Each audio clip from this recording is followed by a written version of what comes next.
ضيفي اللقاء فضيلة الدكتور سعيد بويزري الذي يحضر معنا للإجابة عن أسئلتكم واستفساراتكم الشرعية. فمرحبا بك فضيلة الدكتور وأهلا وسهلا بك معنا. مرحبا أخي محمد صالح. إذن أحبة الإيمان مشاهدينا الكرام، للتواصل معنا في هذا البرنامج نضع تحت تصرفكم وخدمتكم أرقام الهاتف والتواصل معنا مباشرة في هذا اللقاء 021 37 42 87 أو على الرقم الثاني 021 37 45 64. فحي الله الجميع وأهلا وسهلا بكم. مشاهدينا الكرام، إن مسؤولية تربية الأجيال وإعداد النساء والرجال مسؤولية عظمى، وإن قضية العناية بفلذات الأكباد وثمرات الفؤاد قضية كبرى يجب على أهل الإسلام أن يولوها كل اهتماماتهم وأن يعينوها كل عنايتهم. واليوم فضيلة الدكتور سعيد هو اليوم العالمي الذي تم في سنة 58 900 وألف الإعلان عن حقوق الطفل، فجعلت البشرية جمعاء من هذا اليوم يوما للوقفة ويوما للتذكر لهذه الحقوق. ونرى في الإسلام أن هذه الحقوق قد كفلت للطفل قبل أن يوجد وقبل أن يولد، وهذه الرحلة مع الحقوق تبدأ من يوم أن يختار الرجل الزوجة والأم لهذا الولد. الكلام على حقوق الطفل إجمالا في هذا اللقاء معكم فضيلة الدكتور سعيد. شكرا. بسم الله والحمد لله والصلاة والسلام على رسول الله. السلام عليكم ورحمة الله وبركاته. وعليكم السلام ورحمة الله. طفل اليوم هو رجل الغد، طفلة اليوم هي امرأة الغد. اهتم الإسلام أيما اهتمام بالطفولة ابتداء وأثناء وانتهاء، فقرر الإسلام جملة من الحقوق التي تستوعب المجالين الحيويين، المجال المعنوي والمجال المادي، تحقيقا للتوازن المنشود للطفولة. الطفولة أو الإنسان هو أطول المخلوقات حضانة. هذه حكمة رائعة أستهل بها حديثي. نجد بعض الحيوانات أخي محمد صالح لا تحتاج إلا إلى ساعات أو شهور أو لحظات فتنفصل عن الوالدين سريعا، ولكن الإنسان أطول المخلوقات حضانة، يحتاج إلى أمه، يحتاج إلى دفء أبيه، يحتاج إلى حنان أمه، يحتاج إلى رعاية الوالدين في جميع المراحل ليهيأ لأداء الواجبات التي تنتظره بعدما يصل أو حين يصل سن التكليف. ففي الشريعة مصطلح المكلف. المكلف. طيب، لا يمكن أن ألخص كل ما يتعلق بالطفولة في هذه الدقائق، ولكن ما لا يدرك كله لا يترك جله. قبل أن أشرع في الحديث عن المركز الشرعي للطفولة في الإسلام لا حرج أن أتحدث عن الجانب القانوني قليلا. كما نعلم الحقوق تفتك في المنظور القانوني، تفتك وتكون تلك الحقوق مسبوقة بثورات، مسبوقة بانتفاضات، مسبوقة بنداءات، بتجمعات، بمؤتمرات إلى غير ذلك. فحينما ننظر إلى تاريخ حقوق الطفولة، حقوق الطفل في الجانب الوضعي، نجد محطات كثيرة ممكن أن ألخصها فيما يلي.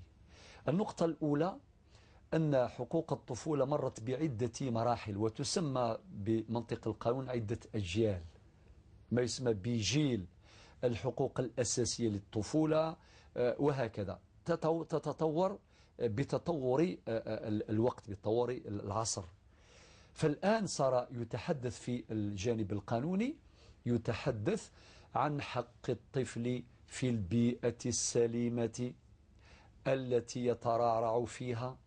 فصارت القوانين تتحدث والاتفاقات الدولية عن حق الطفل في النسب، عن حق الطفل في بيئة سليمة، عن حق الطفل في الغذاء السليم الذي يضمن له التوازن الجسدي عن حق الطفل في الرضاعة حتى. نعم. ومما ورد في هذا الباب صدرت حتى التوصية من قبل منظمة الصحة العالمية، توصية موجهة إلى جميع وزارات الصحة عبر العالم، تطالب هذه الوزارات بضرورة ضمان الرضاع للطفل على الأقل مدة 6 شهور. لماذا؟ بعد الدراسات المعمقة للباحثين الأطباء التي أكدت على وجه القطع واليقين أن حليب الأم لا يعوض بأي حليب آخر، وأنه يضمن له سلامة الجسد من الأمراض المختلفة التي مصدرها سوء التغذية أو حليب آخر غير حليب الأم. المهم ولكن والتي يسخر بها يعني بعض الأجناس نعم والأقوام الآخرين. نعم. وما أذكر في هذا الباب أحد الشيوخ في جلسة من جلسات نعم. قال لي في داخل محاضرات نعم. علق قال له أنا يما رضعتني عامين كاملين بلا ما تسمع التوصية هذه نتاع منظمة الصحة العالمية. وطبعا وتلا قوله تعالى والوالدات يرضعن أولادهن حولين كاملين لمن أراد أن يتم الرضاعة. إذن حقوق الطفولة مرت بأجيال عديدة لا يسمح المقام للتفصيل فيها. المهم كنهاية نقول كنتيجة مهمة أن حقوق الطفولة مقررة في مختلف القوانين، مقررة في أبي القوانين اللي هو الدستور، والدستور يعتبر يعني هو أب القوانين، هو المصدر الأول في القانون. يعني بعض الدساتير نصت على حقوق الطفولة بشكل مجمل ولا بشكل مفصل. ونجد أيضا حقوق الطفولة مقررة في القوانين الموضوعية المختلفة. كنت نتكلم مثلا عن الجزائر مقررة في بعض القوانين مثل حقوق نتاع الأحداث، مثلا الحقوق في قانون الأسرة، في قانون نتاع الأحداث، في قانون الإجراءات المدنية، وفي القانون المدني وغير قانون الجنسية. يعني نجد حقوق الطفولة وفي قانون الصحة نجد حقوق الطفولة مبثوثة تحفظ ولا تسلب في مختلف القوانين المختلفة الموضوعية.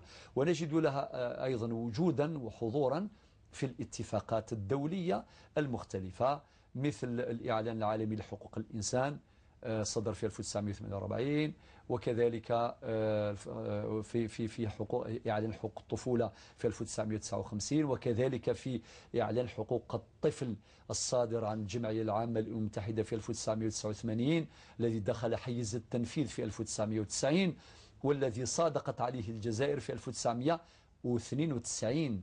بالمناسبة نفتح قوس من ناحية القانونية المحضة، إذا كانت المعاهدة الدولية، إذا كانت هناك معاهدة دولية صادقت عليها الجزائر تدخل في النظام القانوني الجزائري، فيصبح القاضي الجزائري ملزما بتطبيق مقتضى الاتفاقية الدولية المصادق عليها طبقا للمادة 132 من الدستور الجزائري. بلا ما ندخل في التفاصيل فقط نقول أن هناك حقوق مقررة في القوانين. بالنسبة للشريعة الإسلامية باختصار أقول ضمنت الشريعة الإسلامية نوعين من الحقوق، ما يسمى بالحقوق المادية والحقوق المعنوية. أذكر بعض الأمثلة.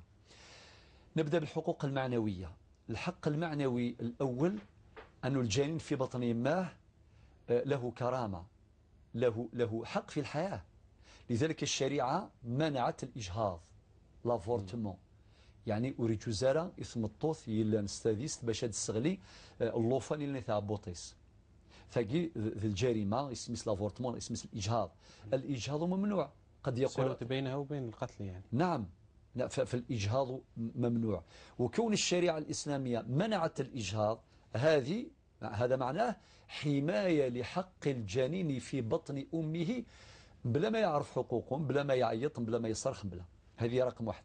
في الحقوق المعنوية الحق الثاني أن الشريعة الإسلامية رخصت لوالدته مثلا أنها تفطر في نهار رمضان، المرأة الحامل، وقد ذكرنا ذلك بالتفصيل في شهر رمضان المعظم السابق، أنه الحمل والإرضاع. في الحمل والإرضاع هذه كلها تخفيفات مقررة للمرأة الحامل رعاية للمرأة ورعاية كذلك للجنين الذي في بطن أمه. هذه مسألة مهمة. وكذلك كي يجي هذا الطفل خافت على نفسها أو جنينها. نعم، خافت على نفسها وعلى جنينها. كذلك هذا الطفل ولا الطفلة كي يجي للدنيا لازم يستقبل بفرحة، نعم. يستقبل بفرحة. معنى لا يجوز إذا كان جاء طفل يعني نفرحوا به، إذا كان جاء طفلة ما نفرحوش بها، لا. عكس عمل أهل الجاهلية. نعم، وهذا من عمل الجاهلية، ولا تزال بعض الآثار الجاهلية إلى الآن نعم. في بعض الأسر وفي بعض المجتمعات للأسف الشديد. نعم. لذلك هذا حق معتبر معنوي. والحق الآخر وهو الحق في النسب، لا يجوز إنكار النسب. لذلك نسمعوا حصص. احنا في الجزائر كان عندنا حصة سابقة اسمها هذيك الحصة اللي كل شيء ممكن. نعم. اللي كان الأخ رياض الله يرحمه، رحمة الله عليه، الله يرحمه برحمته الواسعة، كان يعني نشط فيها.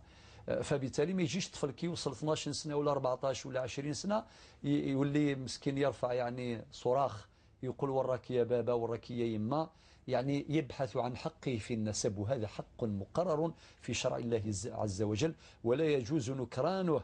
من هنا جاء تحريم التبني محافظة على سلامة الأنساب من كل اختلاط. فلا يجوز اختلاط الأنساب لكي لا تضيع. الشريعة حرمت التبني، والآية واضحة في سورة الأحزاب. لعن الله من انتسب لغير والديه، في حديث النبي عليه الصلاة والسلام، وفي القرآن الكريم في القرآن الكريم في سورة الأحزاب رب يقول وما جعل أدعياءكم أبناءكم ذلكم قولكم بأفواهكم والله يقول الحق وهو يهدي السبيل إلى آخر الآيات. وكذلك من حق هذا الطفل بعد الميلاد تندر العقيقة دلالة على الفرحة. وكذلك في جميع المراحل، مرحلة ما قبل التمييز ومرحلة أثناء التمييز وما بعد هذه المرحلة. يعني الشريعة الإسلامية كانت ترعى حقوق الطفولة المعنوية في جميع مراحله، جميع مراحل الطفولة. الجانب المادي أيضا الشريعة الإسلامية ضمنت قبل ذلك الملاطفة والمعانقة والمداعبة، المعانقة والملاطفة والكلمة الطيبة وإلى آخره. يعني الأقرع بن حابس لما جاء النبي صلى الله عليه وسلم، الأقرع بن حابس كي جاء النبي صلى الله عليه وسلم كيشوف يقبل. نعم. فقالوا أنا عندي 10 من الولد ما قبلت أحدا منهم. يعني إذا كان ربي نزع له الرحمة من قلبه واش يدير له؟ قال وما أفعل لك، وما أفعل لك. نعم. فبالتالي إذن هناك، وسيرة النبي عليه الصلاة والسلام خير نموذج يبين الرعاية الحقيقية للطفولة، الرعاية المادية والرعاية المعنوية. بالنسبة للجزء الثاني وهو الجانب المادي، نذكر بعض الحقوق ليس كل الحقوق. من هذه الحقوق حق الجنين في الميراث، ما هوش فقط حق الطفل. معنى إذا مات إنسان وترك زوجته حاملا، كي نروحوا نديروا الفريضة، كاين في علم الفرائض ما يسمى بالميراث بالتقدير، نديروا على فرض الذكورة وعلى فرض الأنوثة، نديروا الاحتمالات الممكنة. معنى الجنين في بطن أمه سواء كان ذكرا أو أنثى، الشريعة الإسلامية ضمنت له حقه في الميراث وهو حق مادي. وطبعا هذا أمر انفردت به الشريعة الإسلامية على وجه الإطلاق، بلا ما يعيط، بلا ما يدير مظاهرة، بلا ما يدير ثورة، بلا ما يدير ولا شيء. إذن هذا مضمون. وكذلك عنده حينما يجي للدنيا أيضا عنده حقه في الميراث سواء كان ذكر أو أنثى. إذا كان الإنسان إذا كان مدخل ولده صغار عندهم حق في الميراث أيضا. وكذلك عندهم حق في النفقة، معنى الوالد ينفق عليهم حتى يكبروا حتى يقدروا باش يواجهوا يعني الحياة. ولكن قبل ذلك باباهم لازم ينفق عليهم. ومن حقهم أيضا حقهم في العدل، وإن كان حق معنوي حتى في المجال المادي. نعم. حديث نعمان بن بشير المعروف، النبي عليه الصلاة والسلام يقول اشهد على ذلك غيري فأنا لا أشهد على جور، في رواية من رواية الحديث. وفي حديث آخر يقول اتقوا الله واعدلوا بين أولادكم. معنى لا يجوز إذا كان واحد مد هبة دوناسيون لأحد الأولاد ذكرا كان أو أنثى لازم يمد للآخرين، لازم يكون عادل. معنى هذه الحقوق المادية مقررة في شرع الله عز وجل طبعا، والمجال لا يسمح للتفصيل في هذه الأمور. نعطي المجال للسادة المشاهدين. نعم. استفسارا وسؤالا. نعم. أشكرك جزيل الشكر شيخنا سعيد وبارك الله فيك على ما تفضلت به. ونرحب بمشاهدينا الكرام للتواصل معنا والتفاعل معنا في هذا البرنامج. هل سألوا إجابة على أسئلتهم واستفساراتهم الشرعية. دائما نتلقى هذه الأسئلة على أرقام التواصل والتي تظهر أدنى الشاشة. ونذكر دائما لمن يتعذر عليه الاتصال مباشرة البريد العادي والبريد الإلكتروني في خدمة جميع مشاهدينا الكرام. فمرحبا وحياكم الله وبياكم. شيخنا سعيد، الأسبوع الماضي تبقت بعض الأسئلة. هناك سؤال الأخت أمينة من فرنسا والتي تركت مجموعة من الأسئلة. نعم. نعم، كما وعدنا الأخت أمينة من فرنسا نجيبها اليوم إن شاء الله تعالى. السؤال الأول تقول عندي طفل وأنا حامل، وعندها طفل صغير راهي ترضع فيه، وعندها جنين في بطنه. مادام اليوم نتكلم عن طفولة قضاء وقدرا، جاء هذا هو السؤال الأول. فهل يجوز باش ترضعوا في نفس الوقت وهي حامل؟ الجواب نعم. الجواب نعم إذا كانت مستطيعة، إذا كانت قادرة. يا الأخت أمينة، الطفل عنده حقوقه. نعم. اللي في بطنك عنده حقوقه، ذكرنا بعض منها قبل حين. واللي راك ترضعي فيه حقه. ربي قال في القرآن: والوالدات يرضعن أولادهن حولين، يعني عامين، حولين كاملين لمن أراد أن يتم الرضاعة. لأنه الحليب نتاع الأم هو حليب، هو غذاء أساسي للطفل. ورقم اثنين كما ذكرنا الأطباء، يعني جلهم لم أقل الجميع، يعني هناك إجماع أن حليب الأم لا يعوض بأي حليب آخر، خاصة في هذا الزمان حيث تنتشر أمراض الأطفال. فنعتقد اعتقادا جازما أنه حليب الأم هو صمام الأمان، هو الضمان الكبرى إن شاء الله تعالى بعد ضمان الله عز وجل، أنه لكي لا يصاب الطفل بالأمراض المختلفة، أنه كي يشرب ويأكل من حليب الأم اللي هو ليس له مثيل. هناك سؤال؟ في سؤال. أستسمحك وأستأذنك فضيل الدكتور سعيد مع الأخت فاطمة من وهران. نعم. الو، السلام عليكم. وعليكم السلام ورحمة الله وبركاته. بغينا نهضروا على الميراث. نعم. على بوا الله يرحمه.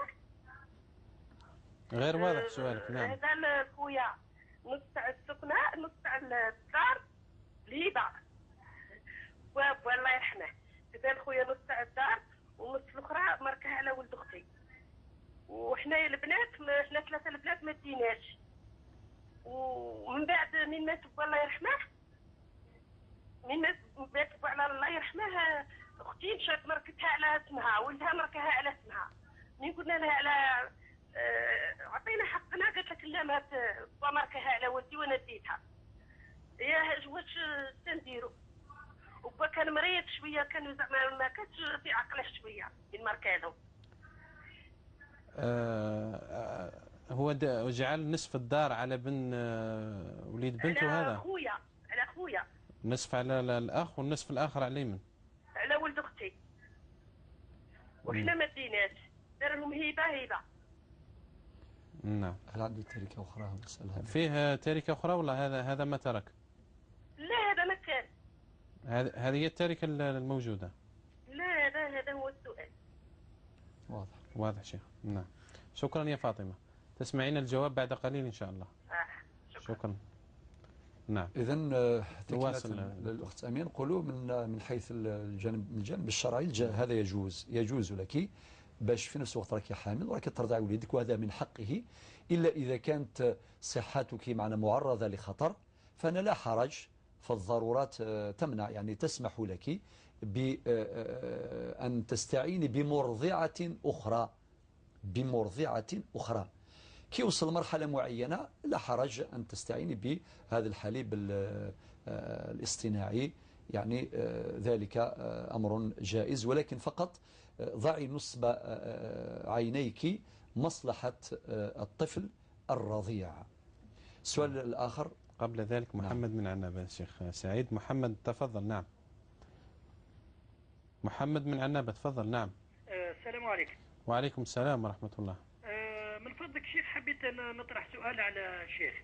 هو يسمع إليك. تفضل. ايوه، بارك الله فيك. فيما يخص لو بري هذاك تاع اللونساج والكناك تاع لو 1% هذاك، والشيخ راهو عمل واحد الخطره، قريت انا ارتيكل في ان جورنال. نعم. ونوضح فيه، وقال يعني في المستقبل ممكن كاين حاجه جديده.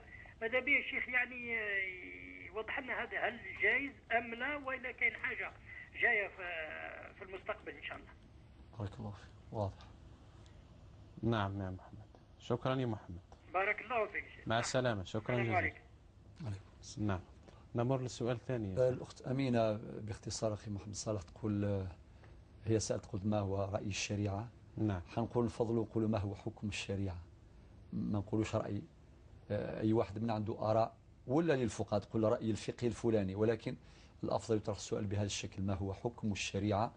تقول في زوجي لأتفه الأسباب، قال لك يمنعني من لا يكلمني لوقت طويل، لا يتكلم معها لشهور عديدة كما قالت، قالت لك، ويقول لي بنعيش معاك من أجل الطفل فقط. طبعا هذا كلام يؤذيها، وتقول أنا الآن في الغربة، ثم تقول هل أستمر معه في هذه الحياة الزوجية التعيسة أم أطالب بالطلاق؟ الجواب: النقطة الأولى في هذه المسألة طبعا وجهها للزوج ما وش لك.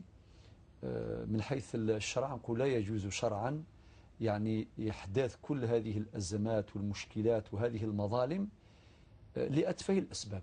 ليس عيبا أن يختلف الزوجان في مسألة من المسائل تاع الدنيا، تاع تربية الأولاد، تاع تسيير أمور البيت المادية وغيرها، ما وش عيب باش يختلفوا، ولكن العيب هو الاستبداد بالرأي، هو الظلم، هو إقصاء رأي المرأة أو إلغاء المرأة ككل. هذا هو اللي مرفوض من الناحية الشرعية، ومرفوض من ناحية القانونية، ومرفوض من ناحية الأخلاقية، من ناحية الأدبية. هذا رقم واحد. رقم اثنين، نبه الأخ الكريم أنه طبعا كلام موجه لزوج الأخت أمينة، أنه هذه أمانة، وكما معروف كامل في الأسر الجزائرية كي يزوجوا بنتهم يقولوا هذه أمانة عندك، وبعضهم كيقولوا واش تشرط، يقولوا شرط لهنا تضمن لغنا، لهنا هي الصح، معنى راهي أمانة، ورب سبحانه أمرنا بالمحافظة على الأمانات، ما وش المادية فقط. إن الله يأمركم أن تؤدوا الأمانات إلى أهلها، ماشي الناس تفكر غير الأمانات مع الأمور المادية، الأمور المعنوية عندها وزن أكبر وأجل وأرقى، راهي أمانة. معذرة شيخ. نعم ممكن طبعا. شكرا جزيلا. أم خديجة من ولاية بسكراء، أطلنا عليك قليلا، معذرة. تفضلي يا أم خديجة. وعليكم السلام ورحمة الله وبركاته. سألتكم الأسبوع الماضي الورث، وما جاوبتونيش لحد الآن، استنيتكم واحد 15 يوم وما جاوبتونيش. أعيدي سؤالك، ربما أجبناك ولم تسمع الإجابة. لا استنيت هالأيام كلها وما جاوبتونيش. أعيدي سؤالك. عم أنا عندي بابا وعمي كانوا مشاركين في كلش. نعم. وكي يشاركوا في كلش سما دركا احنا عمي ما عندوش ذراري، عنده طفل بالتبني، نقموا عليه، وما كي نقموا عليه سما كلش هذاك، وحنا عندنا احنا في 6 بنات، سما الورث تاعنا سما من بعد كما نقولوا حنايا كان بابا وعمي متفاهمين في كلش. نعم. باعوا عندهم الحانوت وعندهم السكنه. الحانوت كي باعوها، كي كان بابا وعمي في الحياه باعوا الحانوت مع بعضهم. نعم تذكرت سؤالك. نعم. نعم أتذكر السؤال جيدا. شيخ سعيد ما جاوبت. وعندي السؤال، عندي واحد السؤال. عندنا سؤال لك الأخت أم خديجة. لحظة تسمحي لي أخت أم خديجة. عمك قلتي عنده طفل بالتبني.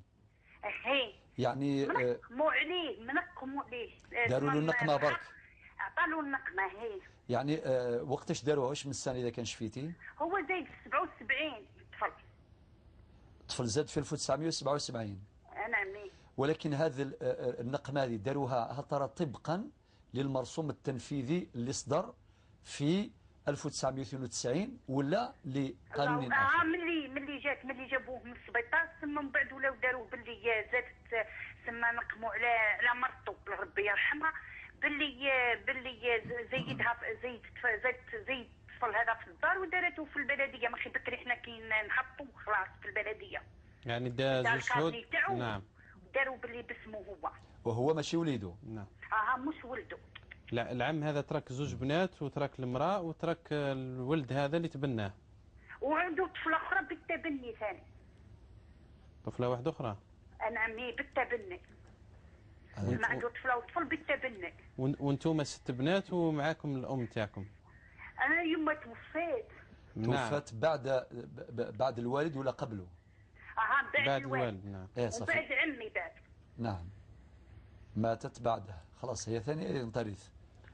عندك ولاد خالك ولا لا؟ عندي ولاد خالي. ثم بقى ولاد خالي تسمى حنا كيما درنا فريضه، نعم. كي درنا فريضه دخلوا البنات ودخلوا الدراري في ولاد خالي وبنات خالي، وانا الزوج تاعي قال لي في الشرع البنات ما يدخلوا غير الدراري. هذو دخلهم الموثق ولا الجماعه؟ العميد داروا موثقين يدخلوا. عندي سؤال. ولكن معلش عمها ثاني خلى زوجة. نعم. وخلى طفل بالتبني كما قالت. خلى زوج بنات. خلى زوج بنات صلبيات. وخلى زوجة. وخلى الابن متبني والبنت المتبنية. نعم. هكذا. نعم هي. نعم. إن شاء الله نجاوبوك في الحصة هذه بإذن الله. إن شاء الله. سؤال كان عن الغسل. عندي سؤال. اسم آية وملاك، هل في الشرع صح حرام أم حلال؟ آية وملاك خاطر أنا كيف قصيت قالوا لي حرام. يلا. وعندي سؤال آخر، لماذا الزوج هو اللي يسمي الأولاد كيزيدوا في الشرع؟ هذه من حقوق الطفل. نعم. واضح. من حقوق الزوج انه نعم. من حقوق الزوج، هل صحيح في الشرع هو اللي يسمي الولد؟ نعم. خديجة سألتينا على الغسل المرة اللي فاتت. هي الغسل انا عندي نعم. شويه الغسل. عندي دوك انا العين، عندي حاجه كيجيني العين تجيني في الليل، يعني نقدر ندير الوضوء الاكبر في الليل ولا نصلي بالتيمم ومن بعد نولي ندير الوضوء الاكبر؟ واضح شيخ. واضح. نعم. تسمعي الجواب ان شاء الله. والاسم آية وملاك. واضح. صح. بارك الله. شكرا. نعم. معنا أبو رقية من ولاية البرج. أبو رقية. نعم. الو، السلام عليكم. وعليكم السلام ورحمة الله وبركاته. وشك الشيخ. أهلا وسهلا. الحمد لله. ممكن نتحدث مع الدكتور؟ هو يسمع إليك، تفضل. نعم. وش رايك يا دكتور؟ بخير الحمد لله. لاباس؟ لا بس الحمد لله. بارك الله فيك. يا فضيل الدكتور، راه عندي واحد المشكلة كذا، شكون نقدر نهضر معك على المباشر ولا نخلي بعد الحصة؟ والله أنت حر، تفضل إذا حبيت الآن. نعم. لك الاختيار يا أبو رقية، لك الاختيار، إما أن تكلم الدكتور الآن أو تتفضل فيما بعد إن شاء الله. يسمى في حراج ممكن الأخ تاعي. نعم. ممكن راه يسمع فيا وإحنا ماناش نهضر مع بعضنا وبيناتنا واحد المشاكل في التراب لما لا أقترح عليك يا أبو رقية، دع هاتفك إن شاء الله عند الإخوة ونتصلوا بك بعد الحصة إن شاء الله. ثم يتصلوا بيا. نتصلوا بك، وإذا كان تفاهمنا باش نزيدوا غدوة نجاوبوك جهرا. لا ماذا بك اتصل بي، على بالك راني نداوي عند السيكاتر، راني مريض، راني في حالة. نتصلوا بك بعد الحصة إن شاء الله. دع التليفون تاعك. ما تقطعش الخط يا أبو رقية. نستناك من بعد الحصة إن شاء الله. أبقى الآن على الخط، ما تقطعش الهاتف، أبقى على الخط. الزملاء في نعم إن شاء الله. إن شاء الله. نعم. الزملاء في العارضة إن شاء الله. المشكلة هذا باش نسكن نتلجى للوقافة ولا نبقى. نعم. واضح يا أبو رقية. أبقى معنا على الهاتف. نمر للمكالمة الموالية. أبو الحاج يحيى من ولاية البويرة. نعم. الحاج يحيى. نعم. نفقد المكالمة. نعم. إذن شيخ سعيد نأتي سريعا على الأسئلة المتبقية مع أمينة من فرنسا. أمينة فقط. نعم. بقت مسألة. نعم. أنه هي الآن راهي في الغربة، راهي في فرنسا. نعم. وكونها تعذب من قبل زوجها بمثل هذا الكلام، ويقولها نعيش معك من أجل الطفل فقط. نعم. هذا كلام يؤذي. فيه مثل بالقبالي يقول لك الجرح يتغيزي يحلو يرى ولي تغيزي يرنو. فبالتالي الكلام مضر خاصة في الغربة، وربي يحرم هذا العمل كي قال لا تمسكوهن ضرارا لتعتدوا. لا يجوز الإنسان يمسك زوجته يعيش معها هكذا يضرها إضرارا بها. نعم. لا تمسكوهن ضرارا لتعتدوا، خاصة أن الألم يعني يزداد أكثر ما دام راهي في الغربة. قولوا ربي يهدي زوجك يا الأخت أمينة باش تتصالحوا، والصلح خير، وتعيشوا في أمن وسلام وتربوا ولدكم وربي يرزقكم بأولاد آخرين.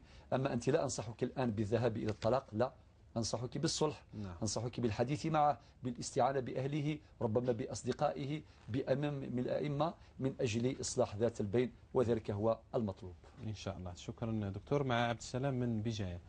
عبد السلام سأل: هل تصح الوصية بمنزل لوارث مريض مرضا مزمنا وهو لا يقدر على العمل لعجزه فهل يوصله؟ نعم. النبي عليه الصلاة والسلام يقول والسلام. إن الله قد أعطى كل ذي حق حقه فلا وصية لوارث. نعم.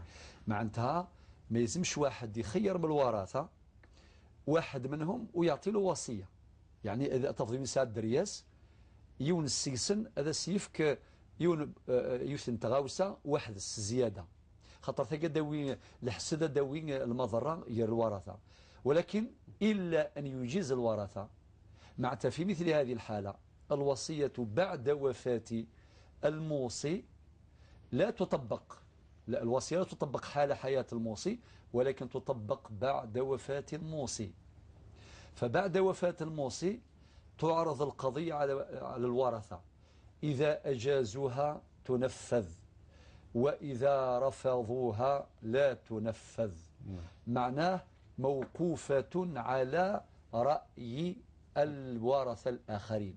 ما دام راك تقول باللي هذا الوارث عاجز، ممكن من أجل هذا الغرض عطلوا حاجة زيادة، سكنة أعتقد.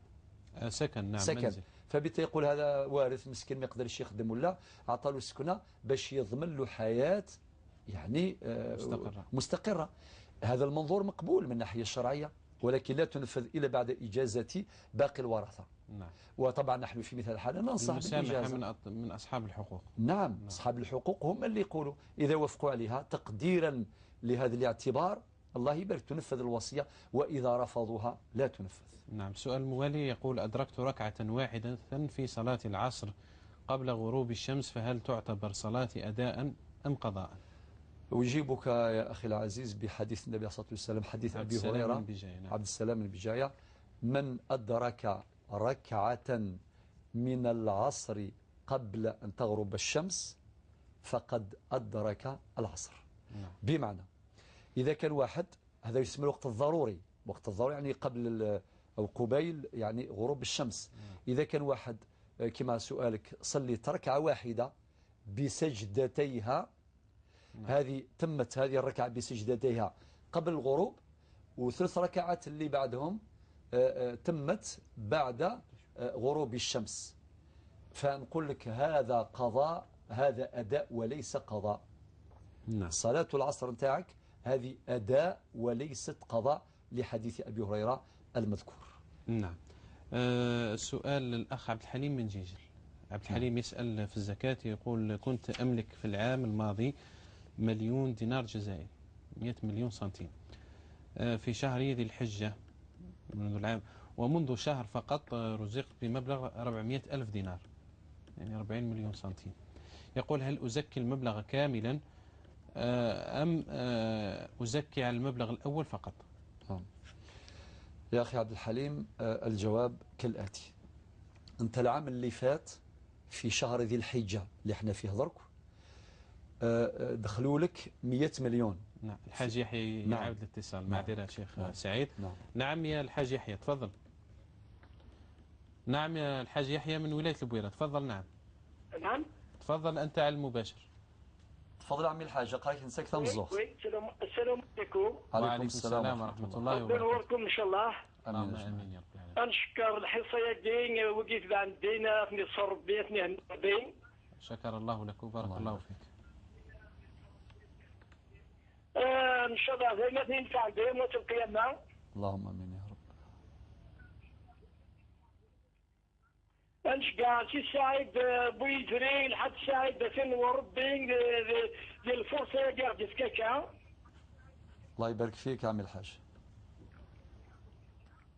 نكون يا بنيني إن شاء الله في الدنيا تجوز موارا. أما سعد كفعل الخير، أما سعد كفعل الخير. نعم. الو اخي نسلامي الحاج هضر كان صوتك يوضاد. الدنيا تدين باش نروح باختصار. لو كان تدومين مزورة. بارك الله فيك عمي الحاج. هضر كان قرا نسلايك بلا ما سقسي التلفزيون يا سنقساس. ان شاء الله اقنعت الدود ديال صلاح كاين ان شاء الله عاد منكم الدين ان شاء الله. ان شاء الله مشطحه قلنا ان شاء الله هذه العيبه ولا يفهمن إن شاء الله عمي الحاج. نكونين غاس نبغى نعرف في الصلحاكي ولا كانوا ورايا ورا حدا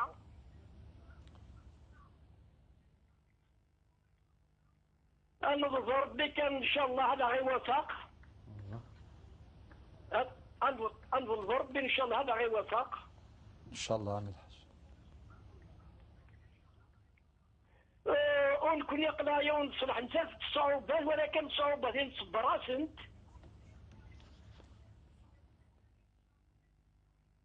يعطيكم الصحة. شكرا للحاج، بارك الله فيك. وإنهم زمرات نينين ما يهدرون ربي قلت لي في زيادة لا قاتلي شكون تقبايلي باش نفهم مليح. إن شاء الله إن شاء الله يجاوبك بالقبائلية إن شاء الله. صوتك يوضد عمي الحاج، بارك الله فيك. على خاطر لاني مقرن نكون نغري ورا ذا السيناريو لك مين بغانا فهمن بغانا كل عيبه نروح لتدريب ربي. نعم شكرا يا الحاج، بارك الله فيك. معذرة الوقت داهمنا ضيق تماما يعني. يعطيك عمي الحاج، يوضد ثغريك يوضد صوتك، بارك الله فيك عمي الحاج. نعم. المكالمة الموالية خديجة من ولاية المدينة. نعم الأخت خديجة. نعم خديجة تفضلي أنت على المباشر. نعم نعم يا خديجة هل أنت في الاستماع؟ نعم نفقد المكالمة مع الأخت خديجة. إذا نكمل مع عبد الحليم من جيجل. نعم نعم أي المبلغين يزكي عليهما؟ نعم الأخ عبد الحكيم العام اللي فات في شهر ذي الحجة عندك 1,000,000 دينار يعني 100 مليون سنتيم. نعم وهذه السنة رزقك ربي سبحانه منذ شهرين كيف قال أو شهر، منذ شهر فقط. منذ شهر فقط ربي أعطى لك رزق آخر 40 مليون سنتيم. نعم أنت في هذا الشهر معنا هذا هو الحول نتاعك دار عليه الحول. وكما نعرفوا هذه السنة نصاب الزكاة مقدر ب 46 مليون و750 ألف. نعم يعني 467,500 دينار. أنت عندك النصاب تحقق ودار العام تزكي على المبلغ الإجمالي معنا 100 مليون اللي تملكها العام اللي فات، يضاف لهذا المبلغ ما كان في حوزتك هذا الشهر، المجموع تخرج منه ربع العشر اللي هو 2.5%، معنا 140 مليون سنتيم مضروبة في 2.5 على 100 تخرج مقدار الزكاة اللي تخرجوا الفقراء والمساكين يعني مستحق الزكاة اللي وردوا في سورة التوبة في الآية 60. نعم. سؤال موالي يقول ما هي الأدعية المطلوبة في صلاة الجنازة؟ صلاة الجنازة يعني خروجا من الخلاف لكي لا أطيل في الموضوع. نعم. عندها أركان. الركن الأول لازم النية، والركن الثاني لازم القيام للقادر لغير العاجز القادر، والركن الثالث الدعاء، والركن الرابع 4 تكبيرات، والركن الخامس تسليمة واحدة على اليمين. بالنسبة للدعاء النبي عليه الصلاة والسلام أمرنا بالإخلاص بالدعاء للميت، فأخلصوا له الدعاء كما ورد في الحديث الصحيح إذا صليتم على الميت فأخلصوا له الدعاء. المطلوب الإخلاص في الدعاء. هناك أحاديث يعني في هذا الباب، ولكن خروجا من الخلاف تدعو بما تيسر اللي تحفظه. ممكن مثلا بعد التكبيرة الأولى تقرأ سورة الفاتحة خروجا من الخلاف، هذا لم يرد بهذا الترتيب بهذا الشكل في المذهب المالكي، ولكن خروجا من الخلاف ما دام هناك مذاهب أخرى أقرت ذلك. بعد التكبير الأولى تقرأ سورة الفاتحة، بعد التكبيرة الثانية تقرأ الصلاة الإبراهيمية يعني اللهم صل على محمد وعلى آل محمد كما صليت على إبراهيم إلى آخره. بعد التكبيرة الثالثة تدعو الميت بما تيسر، كان تقول مثلا اللهم نقيه من الذنوب والخطايا كما ينقى الثوب الأبيض من الدنس، كأن تقول اللهم أكرم نزوله ووسع مدخله ويسر حسابه ويمن كتابه وثقل ميزانه بالحسنات إلى آخره. يعني أدعية مأثورة عن النبي عليه الصلاة والسلام. وأقل الدعاء تقول اللهم اغفر له وارحمه، اللهم ثبت، اللهم ثبته، اللهم ثبته عند السؤال، اللهم اغفر له وارحمه، ما تيسر من الأدعية. هي كافية إن شاء الله، وهي كافية إن شاء الله تجزي. فالمطلوب الإخلاص في الدعاء بقدر ما تستطيع وبقدر ما تحفظ. نعم شكرا دكتور. نتلقى ربما المكالمة الأخيرة معنا في البرنامج. فاتح من ولاية بومرداس. نعم نعم الو. الو نعم. السلام عليكم. وعليكم السلام ورحمة الله وبركاته. شيخ الصغير الله يسلمك. تفضل. نعم المكالمة غير واضحة يا فاتح، لا نسمعك جيدا. الو. نعم. هو عندي سؤال الاول. نعم. عندي صلاة الفجر نخرج قبل الصلاة بواحد الساعة، اسك جوز لي نقدر نصليها صلاة الفجر قبل صلاة الفجر. نعم. نخرج قبل صلاة قبل الأذان 5 مينوت حتى 2 مينوت، اسك نقدر نصليها تصليها يعني قبل الوقت؟ قبل الوقت باسكو انا خدام نخرج قبل الوقت. نعم. السؤال الثاني. تفضل. الشيخ الفاضل، انا تزوجت صافي واحد 4 موا ملي تزوجت، 4 شهور ملي تزوجت. نعم. هون فصرا لي بروبليم هكايا مع المراه تاعي. نعم. كي جات هكايا مات رقيت والاخر ظهر لي ان كان عندي سحر. الو. نعم واصل يا فاتح. السؤال تاعي يا شيخ. تفضل. انا ظهر لي الاخر الحياه تاعي بدات تطير، اسك الحياه تاعي طار من السحر هذاك ولا اسك اعراض السحر هذاك اللي ظهر فيا، ولا اعراض واحده اخرى؟ هذا هو السؤال الثاني.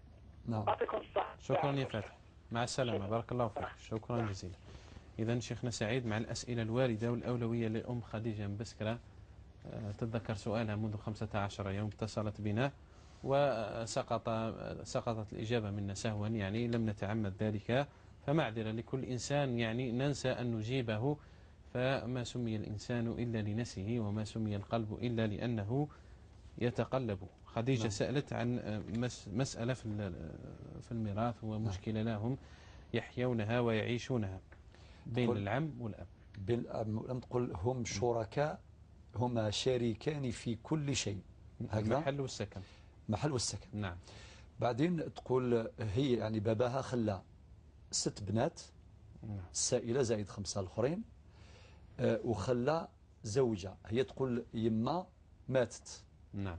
ولكن من الناحية الشرعية حقها ثابت مادام ماتت بعد وفاة زوجها. نعم. هم قالوا أن المحل باعوه. أيوة. ثم بقي السكن، فأراد العم هذا السكن، والوالدة أخذت حقها، ولكن بقي مكتوبا على اسم الوالدة، يعني بعدين ماتت الوالدة أمهم. أنا نفضل أجيب بالطريقة الآتية. الأخ محمد صالح على بالك يكون هكذا بزاف وراثة إلى آخره. نعم. هي كي قالت لي مثلا عمي طبعا عنده زوجة وعنده بنتان صلبيتان. نعم. وعنده طفل متبنى وعنده طفلة متبنات. هذه المسألة. نعم. أنا بالنسبة نقول لك بالنسبة للتبني، المتبنى لا يرث. نعم. يعني لذلك لو كانت تسمح الأخت أم خديجة إذا كانت تقدر ترسل لنا أي وثيقة تثبت ذلك، ولا ممكن توصلوا عليها معها خارج يعني الحصة باش تشرح لنا. هي تقول أن الذي أعرفه في هذا الباب، طبعا التبني حرام شرعا وفي القانون تاع الجزائر، ولكن هو غير موضوع متبني هذا الولد. نعم. موضوع على أساس أنه ابن صلبي.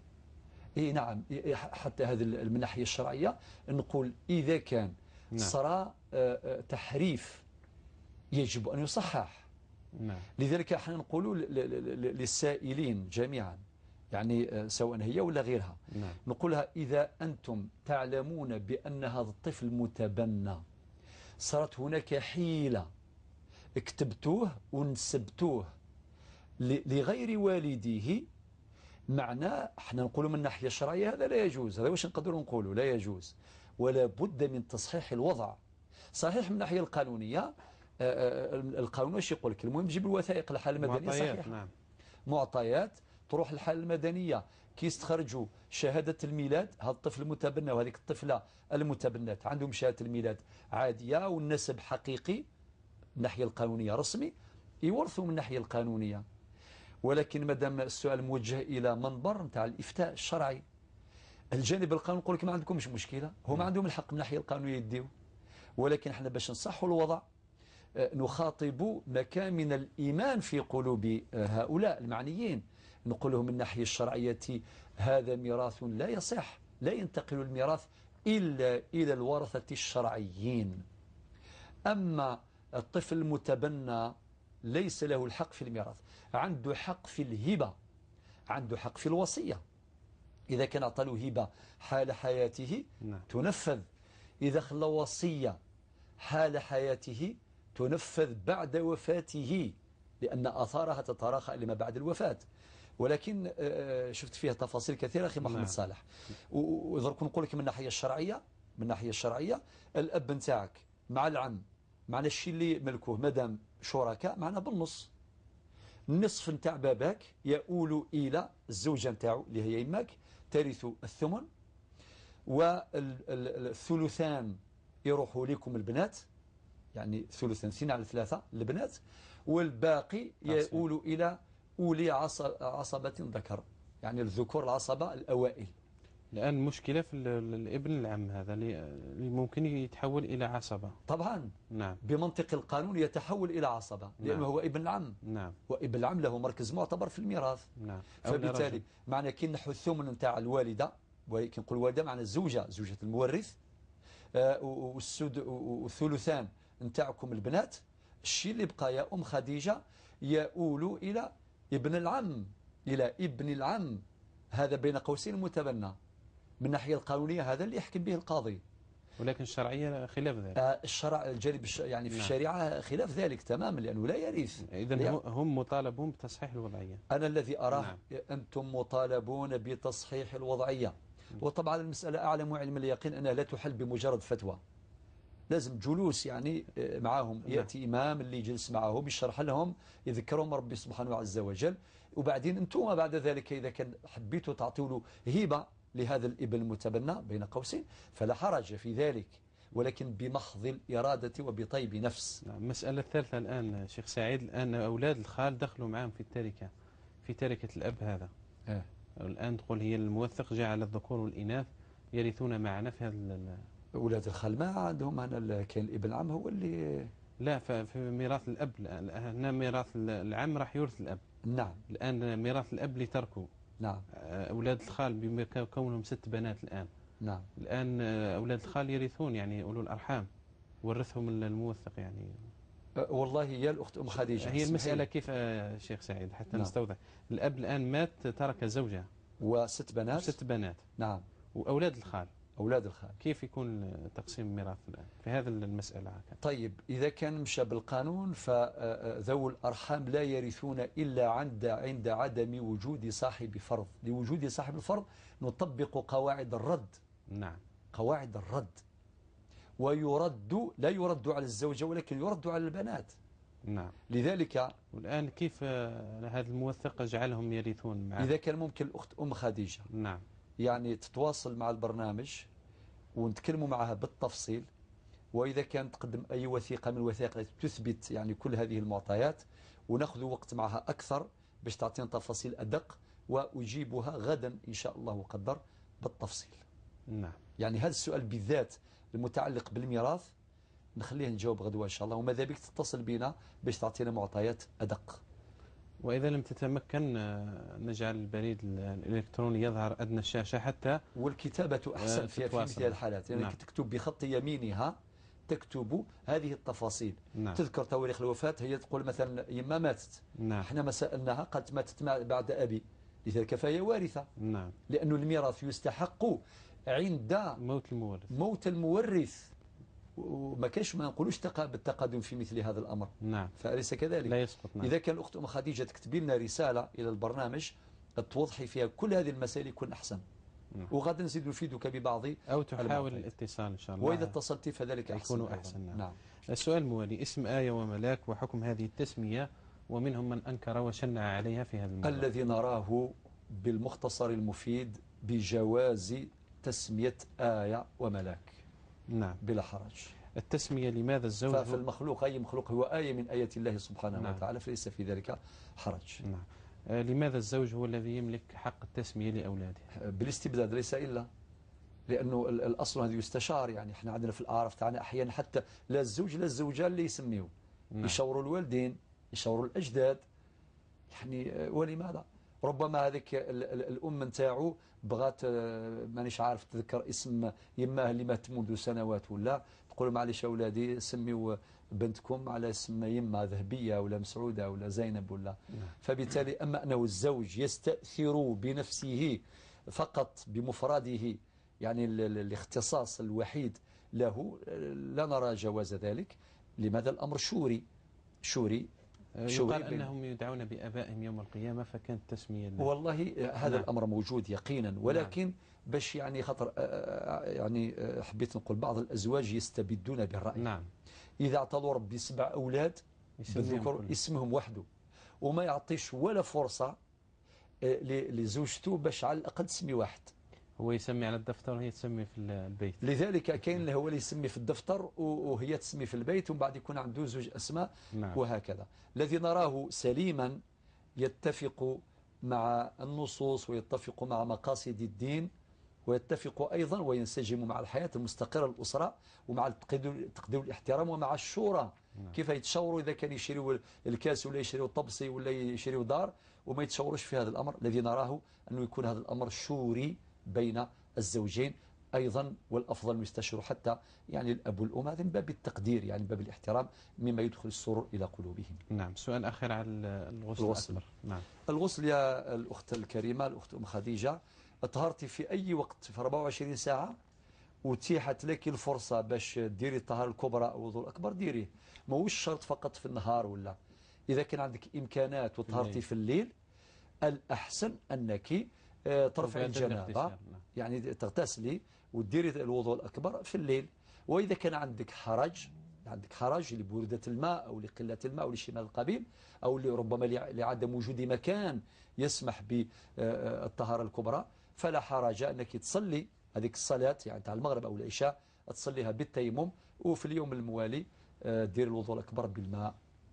فاطمة من وهران تقول نحن 3 بنات لم نعطى حقنا من الميراث. الوالد يعني جعل نصف الدار على الأخ والنصف الآخر على ابن أختي. نعم. تقول هو كان في حالة مرض شديدة يعني. هي كونها قالت أبي كان مريض. نعم. ولم يكن في عقله ولا شيء من هذا القبيل، وعلى بالك التصرفات نتاعو هنا لا تقع، لا تترتب عليه الآثار الشرعية، بل وإذا كان حتى مرض الموت يعني في مرض موته دار تصرف. الهبة مثلا هي قد عن طريق الهبة هنا طبقا للشريعة وطبقا للقانون الجزائري مثل المادة 204 من قانون الأسرة تجري عليها أحكام الوصية. إذا واحد دار دوناسيون هبة في مرض موته وكان شروط طبعا لمرض الموت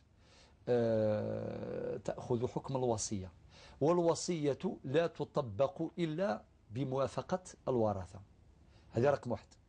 رقم 2 لا يجوز الظلم، يعني التحايل على الميراث لا يصح حتى لا يعني تكون من خواتم السوء يعني من خواتم السوء. نعم. لا يصح واحد يدير الحيلة، لا حيلة مع الله.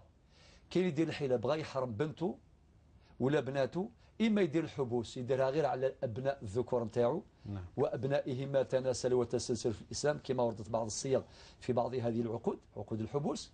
ولا يعني يدير هبة دوناسيون، هبة يديرها للبعض ويحرم البعض الآخر، هذا لا يجوز. وذكرنا قبل قليل حديث النبي عليه الصلاة والسلام يقول اتقوا الله واعدلوا بين أولادكم. النبي عليه الصلاة والسلام يقول خافوا ربي وديروا العدل بين أولادكم. بأي حق الابن تاعو يعطيه النص في السكنة والنصف الثاني يعطيه لوليد بنته وليد البنت، وعنده بناته الصلبيات وما خلالهمش بأي حق.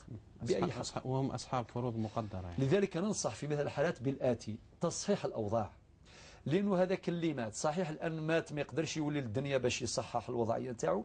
نحن ننصح الأحياء باش يصححون أخطاء الأموات.